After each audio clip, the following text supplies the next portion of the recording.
Hello, everyone, and welcome back to This Week in Guns, brought to you by Patriot Patch Company and Primary Arms. This show offers commentary on all of the latest firearms industry news, information, and buzz. I'm your host, Matthew LaRosiere, and I'm here with my co-host, Sean Herron. Sean, what's poppin'? Not much, man. Just having a good week, enjoying life. It's been good. Super productive. My dog says you look stupid. Why do you look so stupid? I'm in Texas. Oh, because in Colorado we are also having a cold snap. But so when I came in this morning, I got here super early and forgot to open the studio door so it could equalize. So it's like 43 degrees in here. Nice. Yeah, 43. Yeah, that's not a human temperature. It shouldn't be in that. I hate to talk about weather at the beginning of every show, but is it still nice out there? I mean, it's a little warm. You know, I wish that we actually had seasons here, but I think it's pretty much like 80 every day right now. I hate you so much right now. Well, it does suck to like not have seasons, you know? Yeah. There's pluses and minuses. Exactly. And honestly, like it's not normally this cold in Colorado. Right. We have like 343 days of sunshine a year. So it's pretty awesome. Yeah. And here it's like the seasons are hot and unbearably hot. But I mean, I'm a cave dweller, you know, I'm always inside in the AC, so I don't really notice it. I tried to record this from my office, except the microphone was doing something weird. So I put on the parka and I trudged in here, and here we are. Yeah, his mic sounded like it was coming through like a Sega Genesis. So yeah, I didn't think that you guys would want to hear that for an hour. Yeah, no, I don't want to hear it at all. So I came in, but anyway, it'll warm up. It'll be like 50 in no time. For sure. And that's shorts weather in Colorado. Yeah, no, when it's 50 for me, that's when I'm like, where is my jacket? I know I own one. Oh yeah, no, when it's 50 here, it's sunny days, and like I'm wearing shorts and flip-flop. Yeah. We're good to go. Nice. Well, so anyway, let's get straight into it. I mean, we were talking about this stuff before. Everybody's having a little panic attack about, HR 127, the gun apocalypse or whatever, but as we were saying, the real push is going to be for those more like common sense gun control laws, things that are, don't take a big slice of the pie, but just slivers that are very pernicious and problematic slivers. So this week we found out that Chris Murphy of Connecticut is planning to put forth a universal background check bill in the coming weeks. It won't be the first one coming out of the federal legislature this session, but it's clear that this is the type of law that they're going to be pushing to actually move on. It's funny. We've had the universal background checks in Colorado since 2015, I believe. And I mean, like every time I see a report that talks about it, it is basically useless. It's add-on charges for people that have already committed a bunch of other crimes, and they're just trying to throw the book at them and put them in the slammer. Right. It's not preventative. This is like, the way these things actually get charged is the same as like them going after Capone for tax fraud, right? Mm-hmm. Like when you get hit with this kind of crap, it's going to be, oh, you did that bank job. Nice. Where'd you get this gun? Right. Exactly. Well, that's another 10 years for you. Yeah, exactly. It's not preventative. Literally the most major impact of universal background check legislation, I'm sure you'll agree that you felt it in Colorado, the most major impact is just individual annoyance for gun owners, for regular gun owners. Yeah, I'll tell you this. So it's one of the reasons that I got my FFL, because a lot of the FFLs in Colorado won't do person-to-person transfers. It's required here. So people will be like, hey, I want to buy this gun from like Bill Johnson, and I need to do the background check. And most FFLs here won't do it, or they'll charge like $150 to do it. It's so dirty. It is. It's so foul. And it's like, I get really upset about because, you think somebody's in the gun business, oh, they must be pretty pro 2A. Well, when you actually think about the way the Gun Control Act sets these things up, it puts perverse incentives on gun dealers to be as anti-2A as possible. Because if you can't buy from your homies, you got to buy from them. And if you can only buy from them, you get to charge basically whatever you want. Yeah, I charge the exact same amount to do a person-to-person transfer as I do any other transfer, which is also undercutting everyone around. What do you charge for transfers? So we have a $10.50 CBI fee. So I charge $20 total, which means I make $9.50 a transfer. Wow, that's actually one of the best I've ever heard. Yeah, I do it because I don't want false impediments to freedom. Like, there's a bunch of FFLs around here that should be ashamed of themselves. They're all.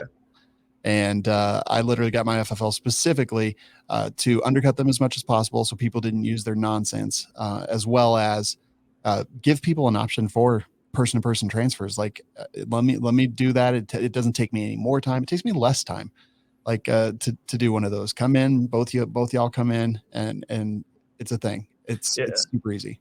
Ours is like $25. It only costs $5 in Florida. To do the check is done through the state.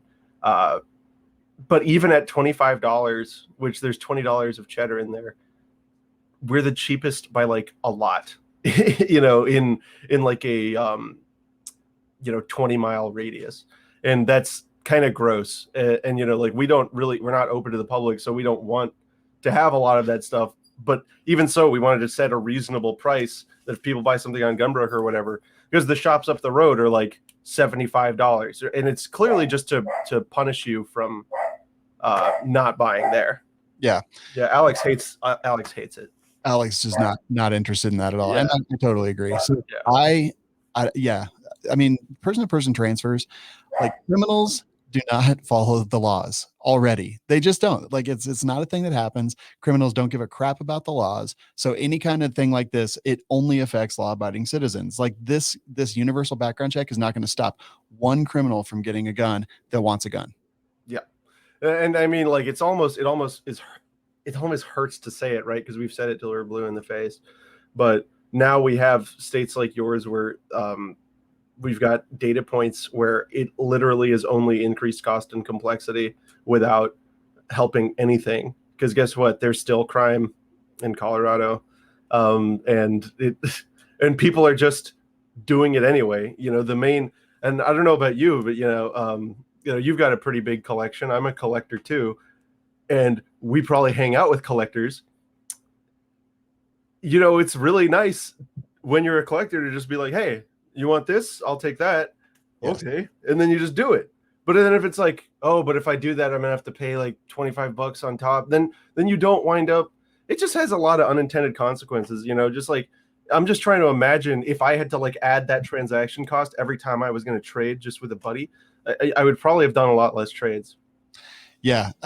I 100% agree. Another thing is, like, honestly, there's a ton of people that don't even know that that's a thing. Like, I talk to people pretty regularly who are like, I got this gun from my buddy, and I know for a fact they didn't do it. So basically they just became criminals, and ignorance is no excuse to break the law. However, like, they just didn't know. Like, Colorado's been a free state historically, not the last 8 or 9 years, but before that they were just doing the same thing that they had always done. So this law basically just created criminals out of law-abiding citizens. One of my favorite it's so interesting what happened to your state. One of my favorite pieces in my collection is a gun that's made in Boulder, just because that couldn't happen. Right. Yeah. I've got an MT-22, and it's a hilarious little thing. I love it. And, I've only been to Colorado once in my life, and I just think it's a really cool piece of Colorado history that, they made a gun in Boulder. Yeah. They make AKs and stuff, right? No, they made the Feather series, the AP9, the MT-22. It's really interesting. They're ultra super lightweight camping guns that are really compact. Like the Feather weighs ounces, and it's a semi-automatic 22. Really. And the company's still around, but they just make parts for the existing guns. Wow, I had no idea. That's pretty cool. So your neighbors, go check them out. I don't go to Boulder.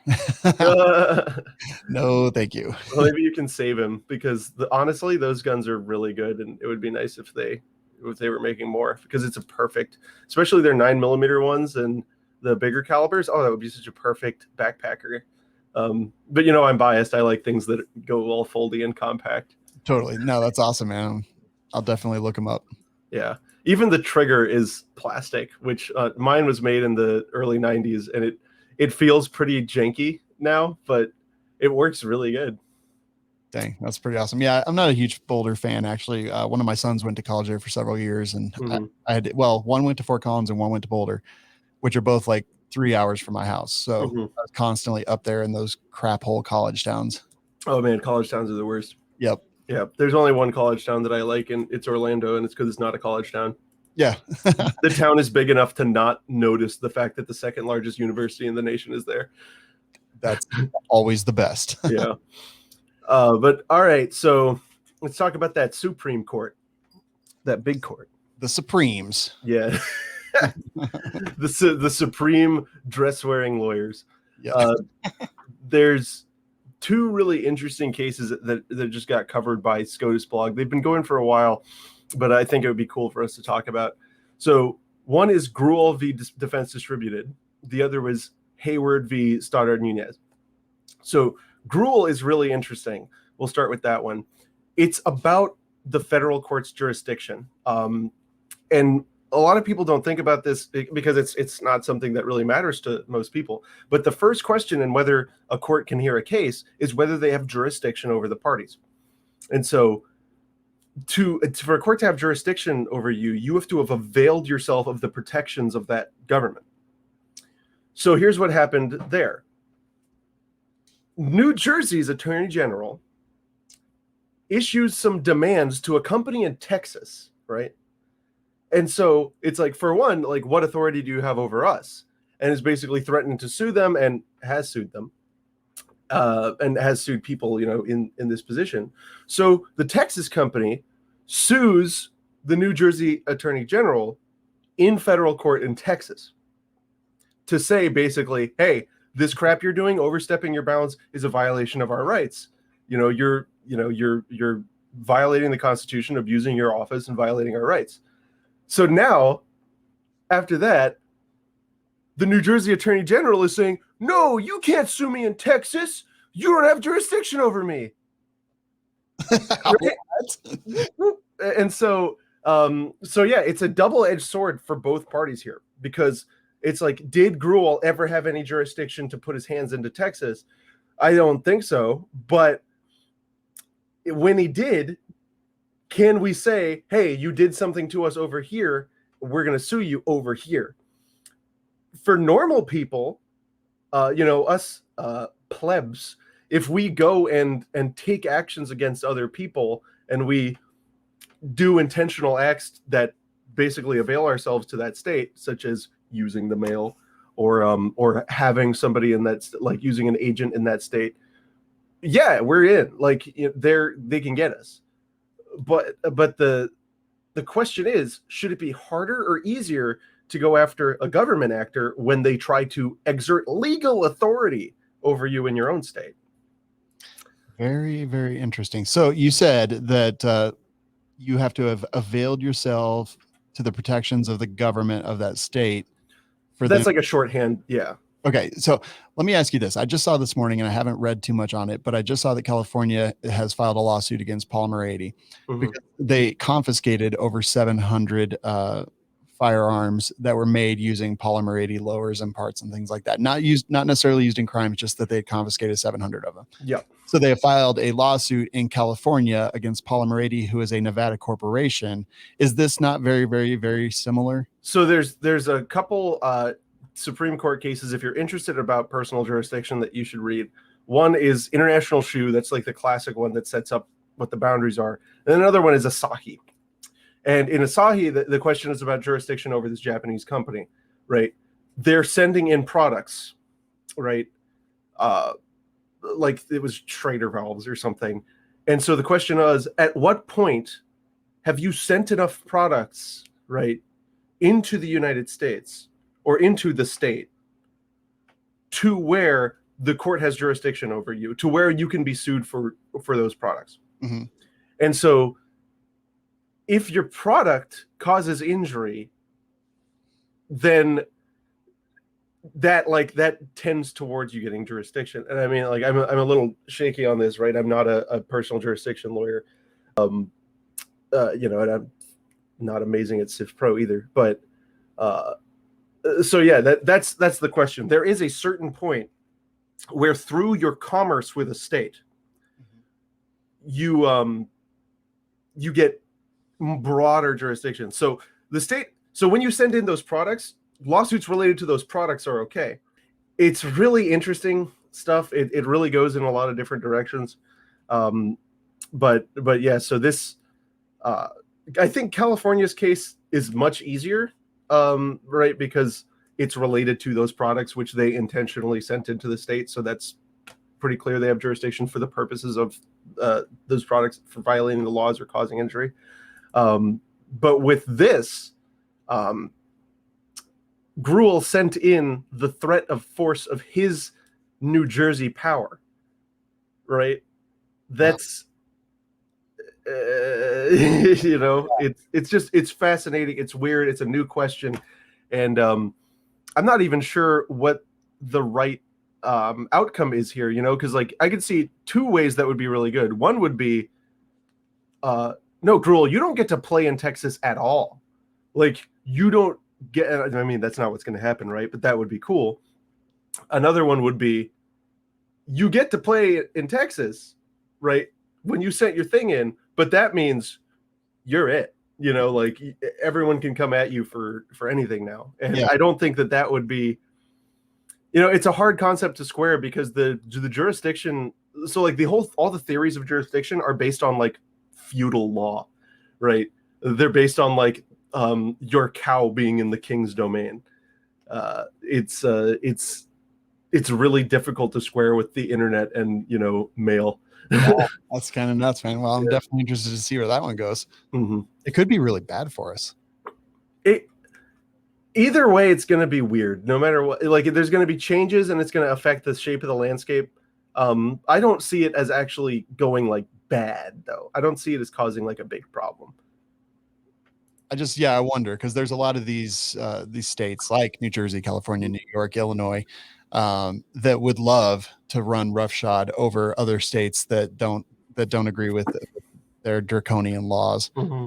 So, like, I mean, if Grewal comes out on top in this and is allowed to pursue these things, I mean, I guess it doesn't mean that in that jurisdiction they're going to get any love from the courts there, but it would open the door for death by 1,000 cuts, is my thought.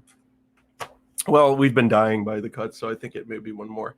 But it would also be nice to be able to very securely and without question sue these people who then try to attack you. Absolutely. Which would also make it difficult for these New Jerseyites to reach into places like Texas or, the Sixth Circuit, circuits that are friendlier. They aren't going to want to go play around.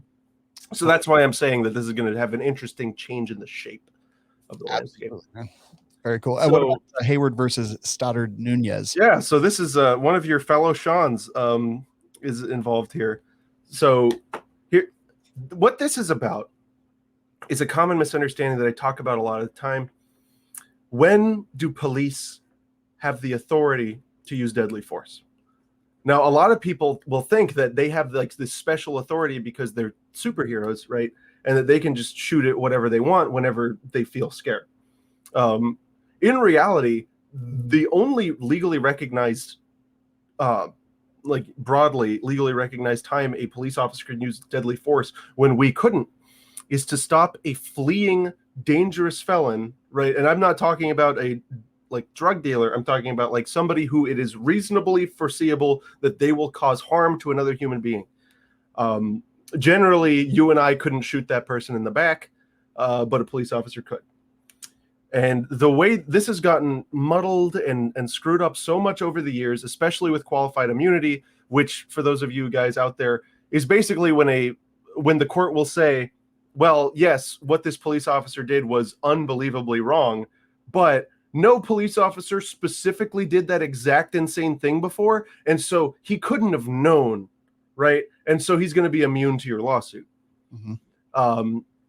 So this case stems from in 2017 in Hayward, California, where police officer Manuel Troche fired 9 shots into a fleeing vehicle of the suspected high crime of drunk driving.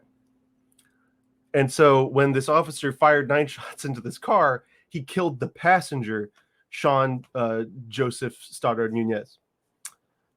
So that man's family, his brother, filed an excessive force lawsuit, and they're asserting qualified immunity. They're saying, well, no, you shouldn't be able to sue us because it was in the line of duty, and it's not clearly established, is the wording in that the case is used. It's not clearly established that you're not supposed to shoot at drunk drivers.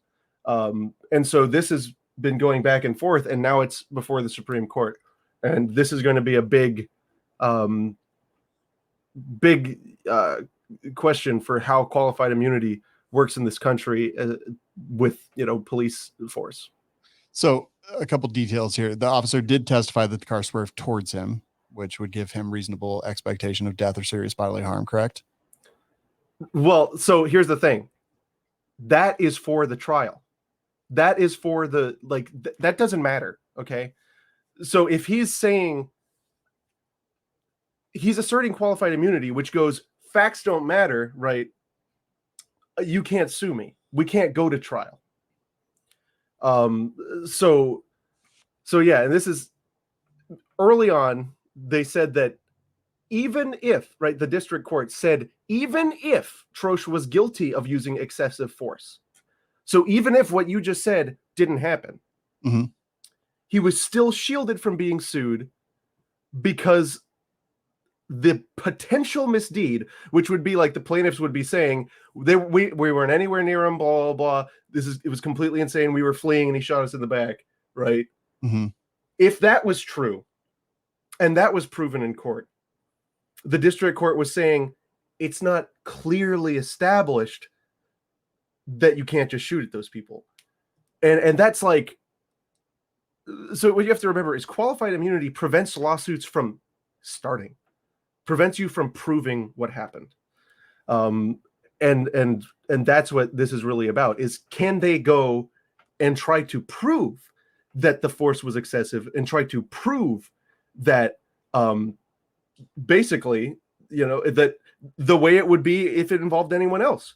If you and I had a car coming straight at us in the road and started shooting at it and they sued us, we would be entitled to say, look, this is what happened. Like, here's my evidence. I was defending myself, and probably get off.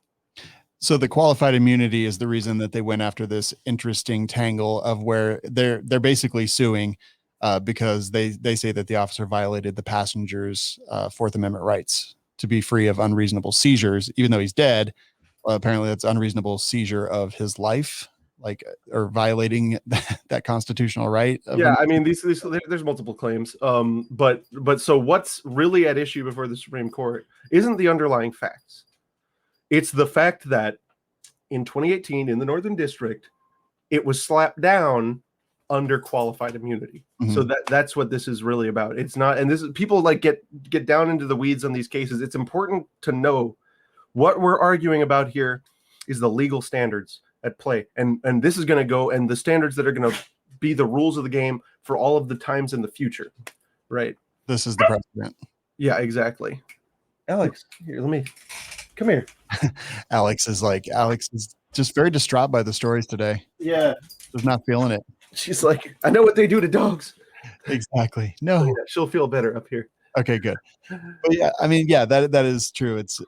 This is very interesting. So this is kind of a big deal, right? Like this is a big deal. Okay. It's a really big deal. I mean, my friend Clark Neely, he's over at the Cato Institute. He's been writing a lot about qualified immunity for his whole career, and he's done a lot of really important work.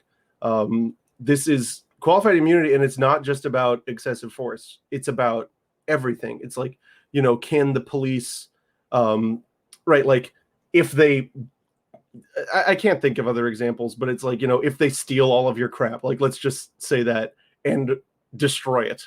Can you sue them for it? The one case that I saw recently, where a police officer clearly was being ridiculous and didn't get qualified immunity, was that, you remember that a case, and there was video going all around where the police officer just walked up and shot this dude's chihuahua in the face? No. You don't remember that? Oh, literally, like the neighbor was calling the cops because of some reason, and there's a little chihuahua barking in the street, and the cop says, "Hey, if you don't like," I forgot what he was saying. "If you don't do something, I'm going to shoot your dog." And the guy goes, "That's not my dog." And so the cop just shoots the dog in the face. Holy. And yeah, that was the case where they're like, okay, you can get sued. That's the only one I've seen. And so clearly there's shades of gray below that, where probably, and look, I do understand there are some instances where you do have to just say, look, if we're going to have a police force, sometimes accidents are going to happen, and they need to be protected from lawsuits. I get that. That's valid. But there should be a line, and it should be somewhere south of shooting a tiny dog in the face, right? Yeah. Right, Alex? So going back, we've talked about some lethal use of force. We did get an email from Chad G. I hadn't had a chance to actually forward it or actually read it. So I'm just going to do it right now because I don't even know. Said, "Hi guys, I've been a listener for years. You guys seem to struggle a bit with the laws regarding police use of deadly force in your last episode. I'm a 25-year law enforcement officer and a state and federally trained use of force instructor. I'm also the head of our state's police training academy, so I'm pretty up to speed on what is legal and what cops are, or at least should be, taught regarding use of force law. On the flip side, I'm also an FFL with an SOT, so I sell guns and silencers and put on classes for our state's concealed carry permit, as well as classes on how to build AR-15s, etc. in my spare time. If you guys want to learn more about the laws regarding police use of force, I'm happy to talk with you about what is and is not legal. For example, the law you were discussing, shooting someone just as part of trying to make an arrest was clearly deemed unconstitutional by the U.S. Supreme Court in their landmark case, Tennessee versus Garner. Garner, yeah. In that case, Tennessee law said police could shoot a fleeing felon. A fleeing felon. An officer shot a 15-year-old burglar in the back as he was trying to scale a fence to get away. The officer's primary defense was the law said I could. The Supreme Court found that law unconstitutional as it violated the fleeing felon's constitutional rights. As an aside, since you mentioned qualified immunity, it applied in this case because while the law was unconstitutional, it had not been made clear yet at the time, so the officer was not at fault. If an officer did the same thing today, qualified immunity would not apply because the law has now been clearly established. This guy is just nakedly defending qualified immunity, and to be honest, I think he's misconstruing what we were saying. I've read Tennessee v. Garner. What that case stands for is no, it's not for and this is exactly what we said. The fleeing felon rule is not for non-violent felonies. Mm-hmm. That's exactly what we said. I mean, I'd be happy to talk to you, but I'm not seeing the inconsistency. So yes, and that's also exactly what we said. Qualified immunity stands for the proposition that if a police officer has not done something similarly insane before and then been found, through multiple stages of appeal, because guess what? Decisions at the district court level aren't reported, that you'll get away with it again. So qualified immunity stands for the proposition that as long as you behave in some uniquely insane way, you don't be held responsible. That is what qualified immunity says. And that's the same thing you just said. It's, oh yeah, well, no, you can't do the exact same thing again. Yeah, no, you can't beat down a black kid who's diabetic because he took a Snickers bar. No, yeah, that's been clearly established now. But what about the next time, right? What about the next time it's uniquely? No, it's the concept of qualified immunity as it has developed is manic. It's a complete miscarriage of justice. And I don't think anyone could successfully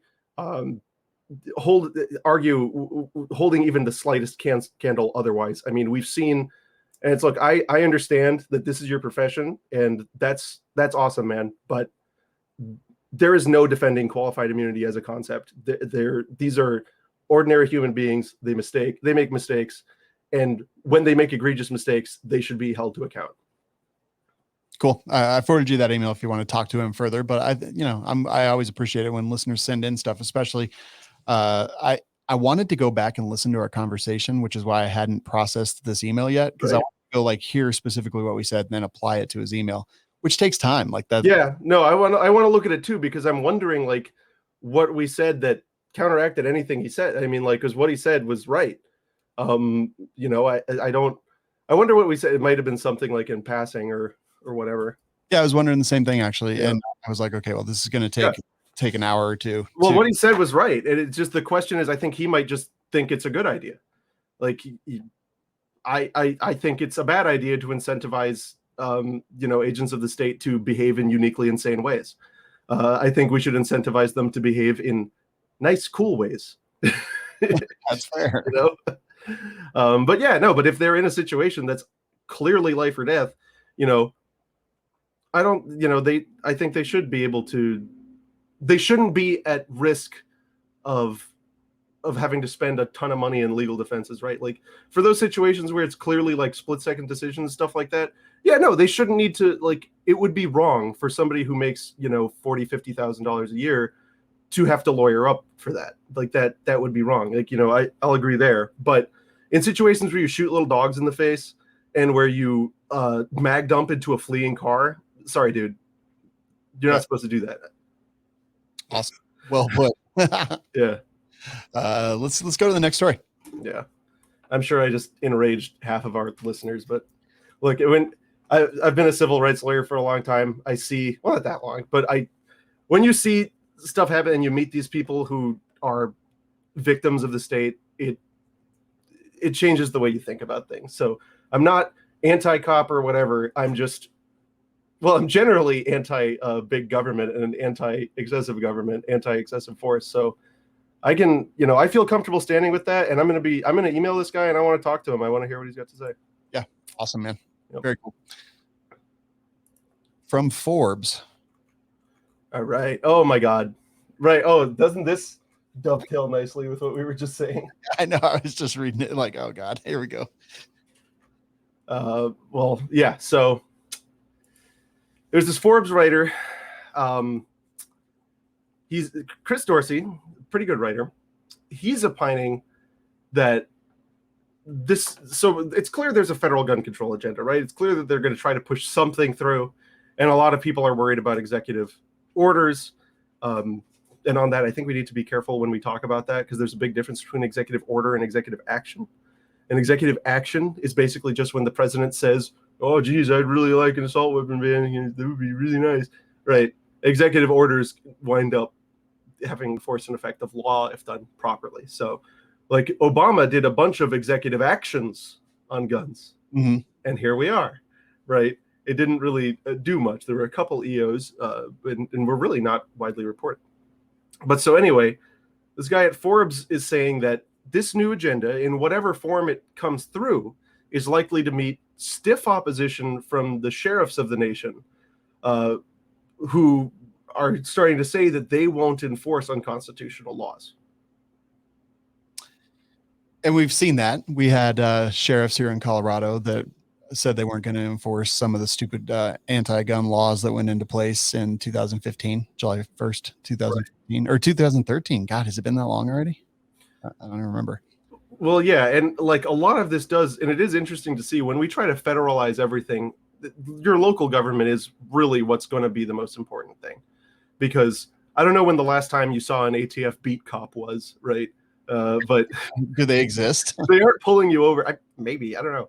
But they're not rolling around pulling you over going, hey, what is you and your guns in there? Right. You know, they depend on your local cops to hand you over to them. Yeah. So, yeah. Oh, you're saying? Oh, yeah. No, I mean, we had the sheriffs, but I feel like it might be toothless. That's my fear. Well, yeah. So you're spoilers, but so let's say your local sheriff decides, right, this isn't cool, we're just not going to do it. Well, frankly, no one's going to notice, because half of the, not half, like 90% of the enforcement in gun laws are us handling ourselves, because, well, frankly, we wind up strictly adhering to the laws because we really like our guns, and pretty much all gun laws come with the threat of losing our gun rights. Yeah, totally. So that's, and especially now where these sheriffs are doing these, sanctuary provisions, or just basically making promises, they're saying, in their resolutions, they're saying, oh, well, we're still going to enforce all of the federal laws that existed right up till right now. Well, what's the difference, right, between a law that says, tell me what on principle is the difference between a law that says you can't, if one were to happen, you can't put a brace on a pistol anymore, to saying 16 inches is the minimum you can have. Like, what's the difference? Why? Mm-hmm. So it doesn't make much sense. And then also, what are you going to do if you do hand me over the feds, what are you going to do for me? Right? Yeah. And what they generally say is, well, nothing. Or we won't pay that for that action of that officer. It's like, all right, so you're going to like what, deduct 39 cents from his pay, for the like the phone call. Like, what are you going to do? That's no, it doesn't mean anything. Yeah. And here, like, one of the big reasons is I don't think a whole lot of people realize this, and I knew approximately, but only under 20% of the United States is rural, right? So like sheriffs are really going to have effect in rural places. Most of the urban places, they run under police chiefs. There's still sheriffs in all these counties, but the police chiefs are appointed by politicians. Politicians are reasonably anti-gun, I would say, at least half of them. Because half the United States is pro-gun, pro-freedom, and half the United States is progressive. So we have all these people appointed by politicians. The politicians want to be reelected. They're going to appoint people who are going to enforce the things that they want.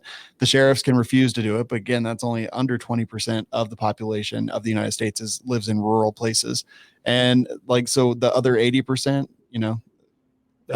that's where that enforcement's going to be. And then they're going to turn you over to the federal authorities. And I feel like it's toothless. Like, I'm glad to see it. It's cool.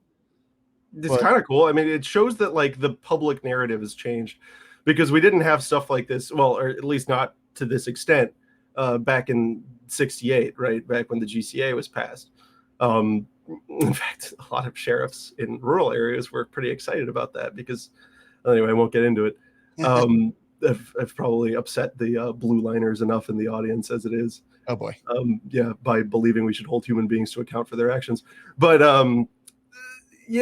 so I think that there's a right way to do this. I think that the right way to do this is to say, because look, you're a sheriff and you make this thing. What happens in 4 years or whatever when the county gentrifies a little bit and they gerrymander it a little bit and you're gone? Right? What does that say to all the people who like bought all those firearms, bought all that equipment, relying on your word? Nothing. What they need to do is get the local, the cities, not the city, the counties need to sit down and they need to say, hey, let's pass a law to where if a sheriff's deputy does one of these things that we don't want them to do, it will literally bankrupt us. And so basically my idea is this happens, like they coordinate with ATF on any law respecting the simple possession of firearms. They look at it. My dog is just slightly in frame. Or they make any enforcement action affecting the simple possession of firearms. Immediate $210,000 award per action. If you think that sheriffs wouldn't keep their deputies the heck away from doing anything like that if that was on the line, I mean, then you just don't know how this stuff works. That's the way to fix it. Make it a law at the local level and enforce it. And you basically you'd never have to enforce it, because guess what? The sheriffs would be like, that's not in our budget. Don't do it. And if you do it, you're turbo fired. I totally agree. Yeah. One other thing of note that I was working towards this and then zoned out, I think, is police chiefs are going to enforce things because they're appointed by politicians. Yeah. Sheriffs are elected by the people. Yeah. And I do find it interesting that sheriffs elected by the people are definitely the ones pushing these things. And it just tells me that the ones who are actually accountable to us, John Q. citizen, are much more likely to be less treasonous. I mean, maybe I don't agree because I'm a Floridian and we have people like Broward County sheriffs. Yeah. But, yeah. It's all, the more local it is and the more you do actually have to know your voter base. Like Broward County's got like a buttload of people. He just gets elected for his party affiliation. But in places like in rural America, I think that's much truer. When like your voters, when like 5% of your voters know your address, right? Right. You're gonna be a little less treasonous and a little more sensitive to what they want and need, and that's frankly, the system our country was designed for. And it worked really good back when people, there were not as many people and your voters generally knew where you lived. Yeah. Back when tar and feathering was a thing. Yeah. People always talk about, that killed people. Oh God. Yeah. Yeah. How could it not? Yeah. Because some people are like, let's bring back tar and feathering. It's like, that like kills people, Yeah. It looks really funny, but also back then they didn't have antibiotics. So you just die. I'm pretty sure it killed almost everyone that it happened to. It was, it was like, I think the fatality rate was like 20%. That's crazy. That's like really high. Yeah. Not a good thing. All right. So this is kind of a, I don't know if it's a nice story, but it's a little less blood pressure raising. So we've been seeing all these safe storage laws get pushed, right? And for those laws, the focus is there somebody under the age of 18 who might be able to access your firearm? Well, if so, you got to stop them from doing it. The problem is that's a one-size-fits-all approach that puts a very big Band-Aid, right, over everything. And it eliminates a lot of situations. And as that stuff's happening, in North Carolina, a 12-year-old boy, his home was broken into. The burglar attacked his grandmother. And so what did he do? He went to where he knew the gun was and blasted the guy. I think it's nice that his 73-year-old grandmother got to live. Right? Yeah. Without question, this is a great thing. The fact is we live in an ugly world, and this is an ugly situation, right? Like, so the 12-year-old, his life's not going to be the same. He's going to be messed up. But at the end of the day, innocent lives were saved at the expense of the unlawful actor. Is that a better situation? You have to ask yourself, what's better? That situation, that ugly, gritty situation that happened, or, there's a 12-year-old in your house, so all the guns have to be locked away, and thus, the wrongdoer necessarily prevailing. Yeah, so it'll break it down. Like two masked intruders break in, demanding money, and shot the grandmother in the leg. Yeah. This kid knew where the gun was, had the presence of mind to be able to pick up the firearm, manipulate and operate the firearm, not just manipulating and operating, but doing it effectively towards a threat. And there is absolute no question that kid and his grandmother they could reasonably articulate the fear of death or serious bodily injury. And like, this is, well, no, it was clear these dudes meant business when they shot his grandmother, a 73-year-old woman. Yeah, people don't usually do that when they're having a joke, Yeah, no, definitely. This is great news. This is everything that we believe in rolled all into one. Having children that are educated and that can do these things. He didn't. We will see stories about kids who handle guns and innocent people end up dying. Right. We see that on occasion. But on the exact inverse, we see stories like this. And what the difference in most of those situations is education. Mm-hmm. Now, I'm definitely jumping to conclusions and making some assessments here, but the kid got the shotgun. I don't know if it was loaded, knew where the safety was, if it was on, or maybe he just got lucky. But my guess is that he had probably shot a shotgun before and he used it to wreck these fools. Yeah. And like I said, let's not make light of the fact that this kid's life is going to change forever. But at the end of the day, not all 12-year-olds are created equal.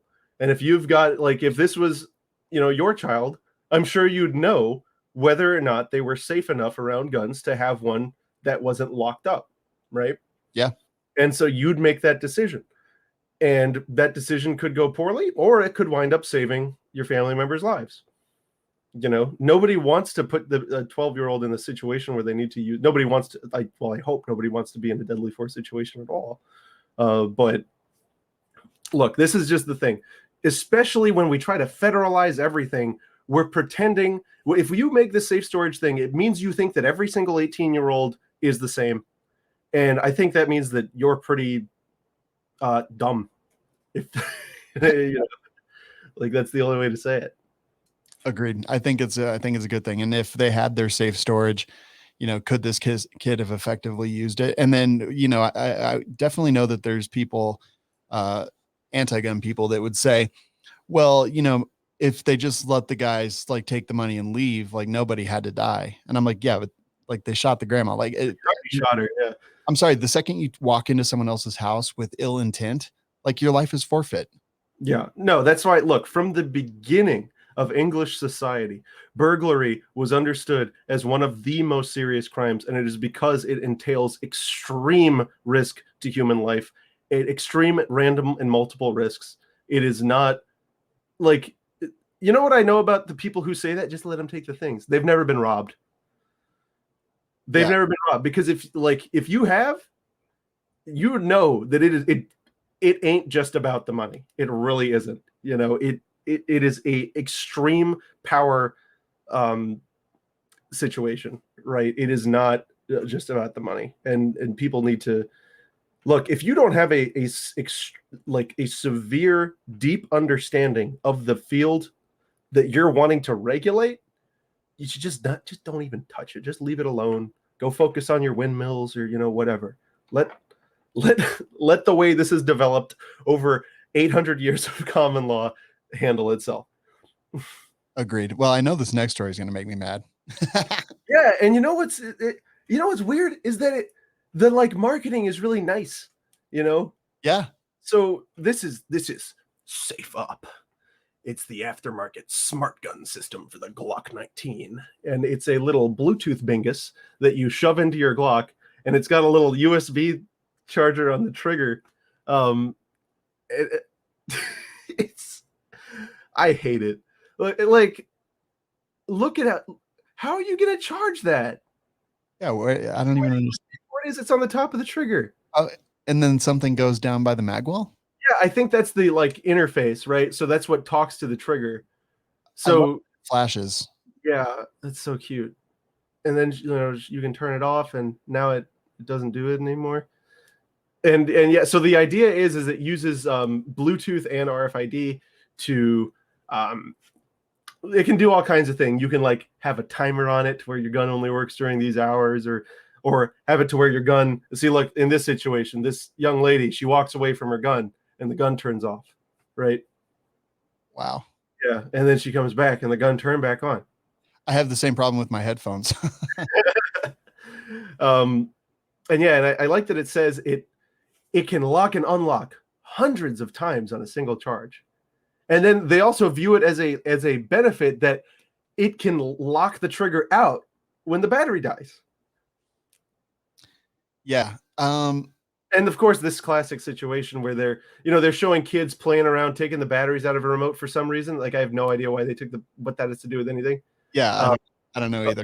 Oh no, I think it's that they're looking for batteries and they find Dad's Glock, and now Dad knows because the Bluetooth bingus vibrated, and so now Dad knows that he's going to go beat these kids. That's what this video looks like, by the way.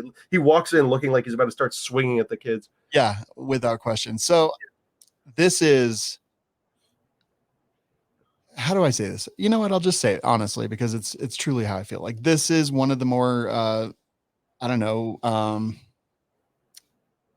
nice versions of smart gun technology that I've seen. At least the way it's marketed is really nice. And so, like, the way, if this wasn't coming amidst pushes, yes. So what it is, I think, is it's grifting. This company is stepping up with a technology that seems reasonable, that seems, whatever.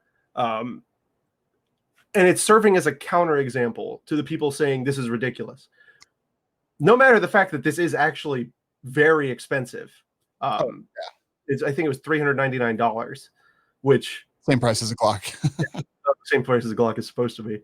Right. But so it only works with the Glock 19 Gen 4 and 5. So another thing. The problem is it feels like it stinks of people who are trying to enable the legislators by saying, look at mine, look, and I'm sure they've got a patent on it. So they Yep. The whole nine. It's all that said, if this came at any other time, I would actually go, I can see this as being a way to calm moms down to like get their first gun and be like, all right, for your first one, let's put in the Bingus, and it's gonna, make the gun weird. And I'm sure it's got a bad trigger pull, but we'll do this for your first one, and you'll see, right? You'll be able to see on the app whether your kids ever, put themselves in a bad situation or whatever. And then eventually they'd be like, I don't actually need this, right? Yeah. So I totally 100% agree with you. So having said it's one of the most nice versions of smart gun technology that I've seen, it comes at a very, interesting time as well. And the plain and simple fact is, I don't care how good and how well it works. Like at this point, like it doesn't matter. I'm against all smart gun technology, period, full stop, end of story. Because the second that anything comes out that is actually good, the politicians are going to try to ram it down our throats, and it's more Jim Crow, and it's just ridiculous. And Bluetooth is not secure by any means. Like every Bluetooth device ever gets hacked, and so people are just going to go around hacking this too. Yeah, wouldn't that be great? Just turning off everyone's gun. Yeah, the beauty of self-defense and firearms is that it's non-hackable. Like it's a machine, and that machine has no interfaces to the outside world except for touch. Yeah. Which is what, that's one of the reasons I like, you see all the guns behind me. They are the simplest, well, at least most of them. I do have the tactical tuner. That thing's not simple, but generally, like, these older guns are so simple. It's a direct tactile. It just drops the sear. You make a linear movement and it translates it into downward movement, and then it goes off. Like, yeah, simple. No way to cock that up. Yeah, and some of these things say that you're gonna have to retrofit the old guns.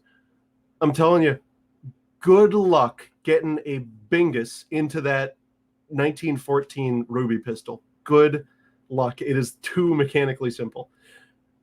Yeah, and honestly, like Bluetooth, like I am a tech guy, but literally before the show, I was trying to turn my Bluetooth headphones on and connect them to my laptop. But first they connected to my phone, so I had to turn Bluetooth off of my phone. Then they connected to the tablet in the other room, so I had to walk to the other room and turn off Bluetooth on the tablet.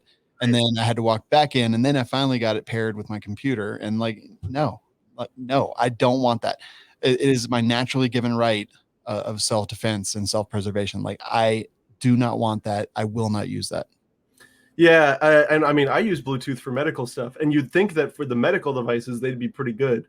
All the time, I get weird, like, why did it depair? Why did why did it do?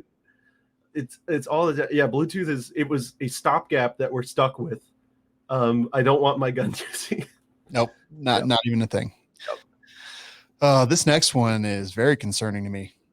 Yeah, it's another one of those. So there's the Congressional Research Service, which is this like allegedly neutral party that informs the legislature.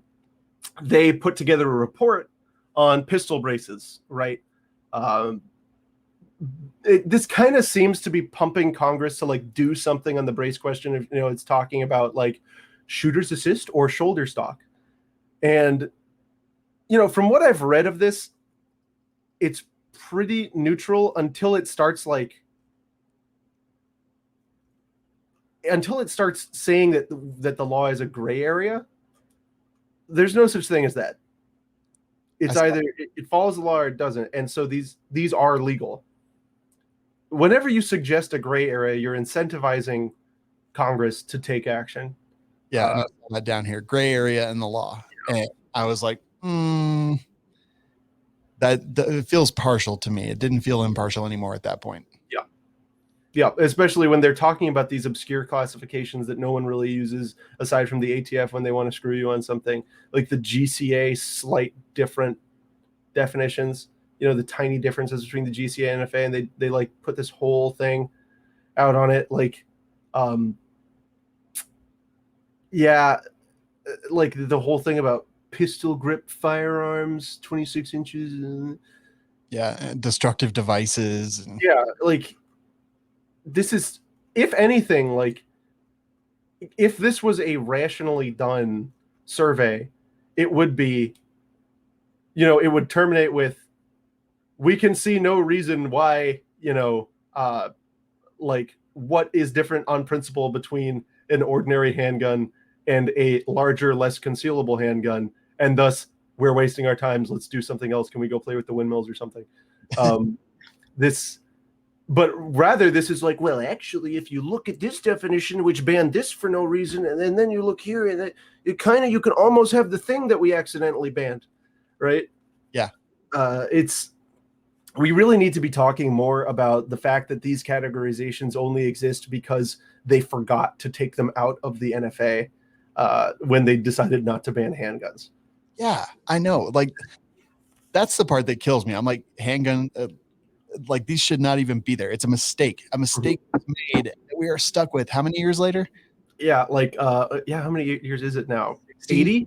80? Well, it happened in the 30s. How does math work? Yeah, I'm a lawyer. I can't do math. Like 60 to 80 years ago. Was it 34? Yeah, 34. 640, 64, 80, 85 years ago. Oh, wow. You see, to me, it's always like 2005. Right.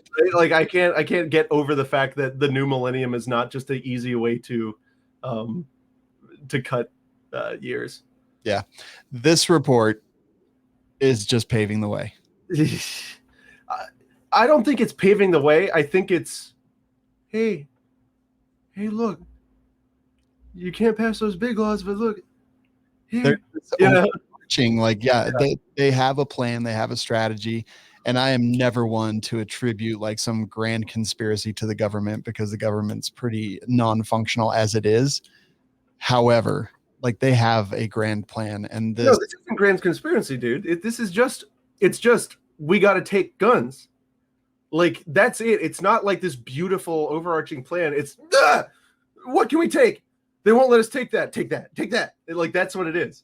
Like, at the end of the day, that's what they're looking for. They've got this big thing. They're doing this HR 127, crap.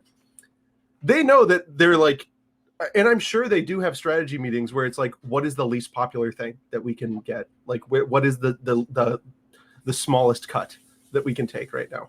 I think they have severely underestimated the brace situation. Oh yeah, they don't know. People love them. They will. Yeah, people. Yeah, they have severely underestimated. Yeah. I think this is a bad idea.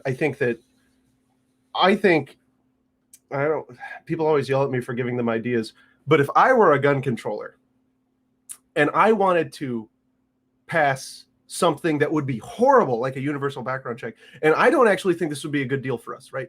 I wouldn't take this deal if I were in charge. But if I were a gun controller, I'd be like, this SBR stuff is really stupid, and it's obvious everybody wants to get away from it.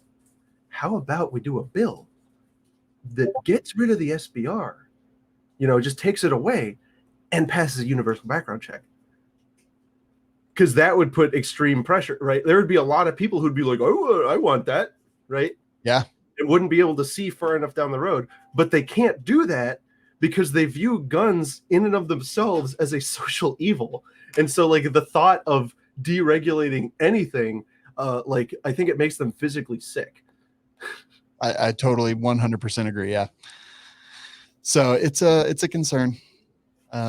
This is a good report to read. I actually have not read the whole thing. I've just read several segments of it, but I want to read the whole thing so I can. CRS stuff is pretty good. Like, if you can like take a salt cube and put it in your mouth and read it, you will actually learn. Yeah, absolutely. I've read a lot of their stuff. I read a couple things and I was like, oh, this is interesting. I didn't know that. Yeah. So, yeah. Just get your salt lick and then just sit down and read. And, they do generally post their sources and stuff. It's useful. But it's useful for everybody. So I definitely recommend checking it out. Definitely. All right. And now we've got a nice way of ending it. I'm sure everyone's seen this. You got it up? Yeah, I do. And I've seen it. It's fantastic. Yeah. So y'all have probably had or dealt with or heard about porch pirates. Well, Grandpa didn't want to deal with it. So check it out. Is it worth playing sound or not? Actually, no, because there's swears. Okay. There's a lot of swearing. But so yeah, basically there's a box, a car stops in the street, dude starts walking up the snowy driveway, picks up the box, and then immediately grandpapper comes out with and it's funny because it's like he's got an AR-15 with like a carry handle on the pick rail. Yes. Like, it's OG stuff. And he wrecks it, and it actually looks like he short strokes it. I don't know if you noticed that. No, I didn't. But it made the noise, and the guy was just like, "Damn, okay, geez." It's just, Oh, there it is. Oh wait, that's a short point too. It is. But is that on the carry handle? I can't tell. Yeah. Or on the handguard? What? Let's see. Where is it? I think it's on the receiver, actually. The carry. No, yeah, that's what I'm saying. It's a carry handle. Yeah, it's a pick rail carry handle for like M4 uppers. Good for like him. It's not an A2 upper. It's a M4. Type. Oh, I see. Yeah. And anyway, the dude comes back and puts the package down. That's, and people like, look, guns can be used as a tool to prevent societal problems without using violence. Absolutely. And we're not allowed to intimidate with firearms, and he didn't. Yeah. He walked out. Just very politely told him, with some French thrown in, where he wanted the item to go. Yeah, but I mean, dude, you're a grandpapper like that guy. You're not going to want to go out and fight a dude. You don't got to. No. You want to know my favorite part of this whole video? Here, I'm going to throw it back up on the screen one time. Let me fast forward. I know what you're going to say. Yeah. He doesn't have good homies. Yeah, he needs to get better friends. So dude. Up. Grandpapper comes out and the homies are gone. Yeah, like he opens that door, they see the gun, and they drive away. Boom. You're on your own, dude. You're on your own. Oh goodness, it's good things like this that just make my heart swell with pride. Yeah, no, I do like to imagine, because it's cold and he just had a sweater. He's on his own now. So imagine him standing in the street. It's like, bro, come back. Where'd you go? And they're gonna be like, no, we saw what happened. Yeah, you better walk your butt down the block. Yeah, you're coming to the block. So I'm looking at the houses in this neighborhood. Looks like a middle class neighborhood. Like, yeah. I know exact neighborhoods like this in my city. Like, I know a lot of old people live there. But now let's start talking about ammunition taxes, and let's talk about taxes for shoulder braces, and let's talk about anything that would serve as an impediment for this grandfather who probably lives on a fixed income. As a lot of old people in our country do. Let's talk about would he have that? And yeah, it's just a package in this case. Yeah. But what about the 73-year-old grandma who what if that shotgun wasn't allowed to be there, and she couldn't afford that shotgun because she couldn't afford the psychological evaluation and the taxes and the ammunition or license fee. Yes, and it's like also grandpapper. Clearly, he, I couldn't tell if it was an SBR or a pistol, and I also don't care. I just assume whatever he was doing was legal. But clearly, he chose that because it worked best for him. Yeah. Does he need to be told, well, if you're going to choose that, you don't have the option of a pistol brace, you're going to have to pay an additional fee and wait, all this time? Obviously, that wasn't a life-threatening situation, right? This is just like good fun and banter, but it could have been. It's an example. Yeah, it could have been. Anything could have been. You can open your door and a meteor can hit you. But it's just an example of like that person, their life would be different if we pass some of these laws. And do we need to change his life? I think that man's living his best life, and we don't need to change it. I think we leave him the hell alone and let him just do his thing. I think that's what he wants. 30-round magazine up in that bad boy. Yeah. Good. Yeah. Good. I do want you to look and see if you think, because to me it looked like it's short cycled, but it had the desired effect. It did have the desired effect. It's a little tough to see. So let's see. I'm watching it right now. He comes out, and here we go. You see what I'm talking about? The carry handle kind of like wobbles. Yeah. Interesting. It's tough to say, but I love this. This is a feel good story. Yeah. Oh man, Patriot Patch Company, you got a package. I did. They sent me a bunch of cool patches. Nice. Yes. They have like some of the best art on patches that I've like ever seen. It's really good, really high quality. It's PVC, right? Yeah, PVC. I believe that's what it's called. That soft, tough PVC that it's the kind you guys like. You guys love it. They had that's the stamp collector one, which I love as a stamp collector. I talk all this crap, but I kind of am one. They've got such an interesting selection, and they're all funny. They're all kind of like, it's clear that a gun guy was designing them. Totally agree. So yeah, Ryan Cross and Jake Challen from Patriot Patch Company, just amazing. And they are kind of funny and like humorous. And that is one of the things I love the most. So go to patriotpatch.co, coupon code TWIG10, TWIG 10. Yep. That's how they know we sent you. Exactly. And you get yourself a little discount. Exactly. On us. On us. Wait, does that come out of our pay? I hope not. I'm out. Don't use that code. Yeah. Just kidding. Awesome, man. Great stories today. A lot of great stuff to keep looking out for. And as always, you get the last word. All right, guys. Thanks for watching. And remember, anything more than minimum compliance is self-regulation. Boom.